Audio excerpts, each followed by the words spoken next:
ہم تیز رفتاری سے اس بنجر و بیابان سے گزر کر اپنی منزل کی طرف بڑھ رہے تھے۔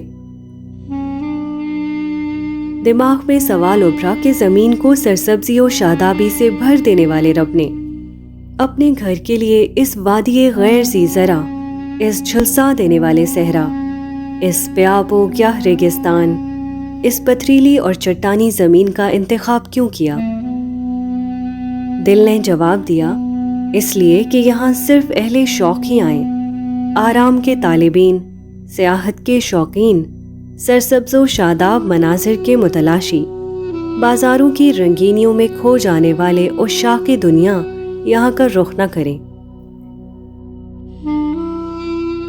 صاحب توحید اس قدر غیرت مند ہے کہ اپنے شوق کے ساتھ دوسرا شوق گوارا نہیں کرتا،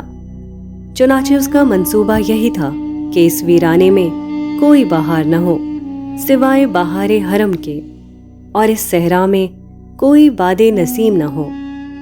سوائے دیدار حرم کے۔